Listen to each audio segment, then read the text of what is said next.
Hi friends, welcome to our channel. இன்னைக்கு நம்ம ஒரே ஒரு டீஸ்பூன் ஆயில் வச்சு சுலபமாவும் நல்ல டேஸ்டாவும் செய்யக்கூடிய பிரேக்ஃபாஸ்ட் ரெசிபி எப்படி பண்றது இந்த வீடியோல பார்க்கலாம். இப்போ இதுக்கு மிக்ஸி ஜார்ல 1 கப் அளவுக்கு ரவை சேர்த்துக்கோங்க. 150 கிராம் ரவை எடுத்திருக்கேன். இது நல்லா இந்த மாதிரி ஃபைன் பவுடரா அரைச்சி எடுத்துக்கோங்க.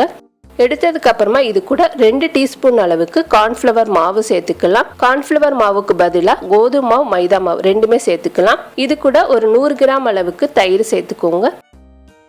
தயிர் சேர்த்ததுக்கு அப்புறமா 1 டீஸ்பூன் அளவுக்கு இஞ்சியை துருவிட்டு சேர்த்துருக்கேன். சேர்த்துட்டு இது நல்லா இந்த மாதிரி நைஸாக அரைச்சி எடுத்துக்கோங்க.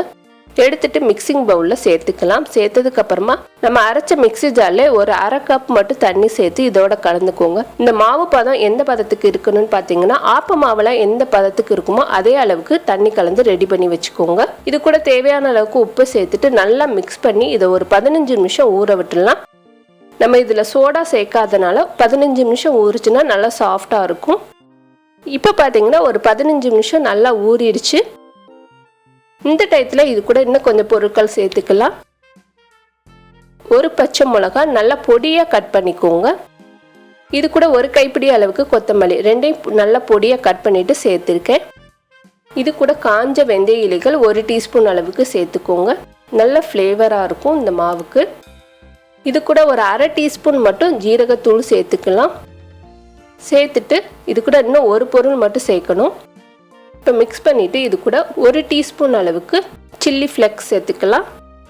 சேர்த்துட்டு இதையும் நல்லா மிக்ஸ் பண்ணிக்கோங்க. நல்லா கலந்துட்டு இதை வேக வைக்க போகிறோம். தட்டில் இந்த மாதிரி 2-3 ட்ராப் மட்டும் ஆயில் சேர்த்துட்டு நல்லா எல்லா சைடும் ஈவனாக ஸ்ப்ரெட் பண்ணி விட்டுடலாம். இது கூட நம்ம ரெடி பண்ணி வச்ச மாவை ஒரு 1/2 கரண்டி மட்டும் சேர்த்துக்கோங்க. இது வந்து லேசாக இருக்கணும், அதனால் 1/2 கரண்டி ஊற்றுனீங்கன்னா கரெக்டான பதமாக இருக்கும். இப்போ ஊற்றிட்டு எல்லா சைடும் நல்லா ஸ்ப்ரெட் பண்ணி விட்டுட்டு இது ஆவியில் வேக வச்சுக்கலாம்.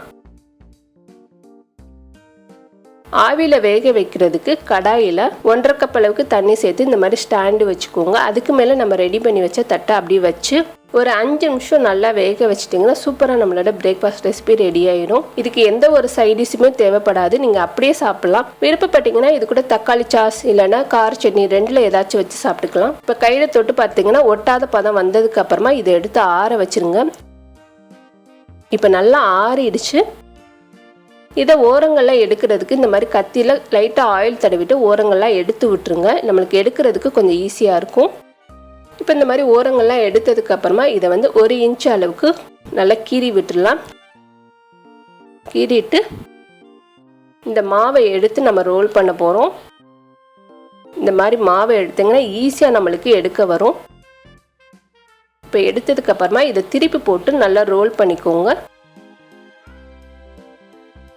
இப்போ இந்த மாதிரி ரோல் பண்ணிவிட்டு இதே மாதிரி எல்லாத்தையும் ரெடி பண்ணிக்கலாம். இப்போ நம்மளோட 1 கப் ரவை வச்சு நல்லா டேஸ்டியாக செய்யக்கூடிய பிரேக்ஃபாஸ்ட் ரெசிபி ரெடி ஆயிடுச்சு. இது பார்த்தீங்கன்னா நல்லா சாஃப்டாக இருக்கும், டேஸ்ட்டாக இருக்கும். கண்டிப்பாக ட்ரை பண்ணி பாருங்கள். இந்த வீடியோ உங்களுக்கு பிடிச்சிருந்துச்சுன்னா லைக் பண்ணுங்கள், ஷேர் பண்ணுங்கள். மறக்காமல் நம்மளோட சேனலுக்கு சப்ஸ்கிரைப் பண்ணுங்கள். தேங்க்யூ.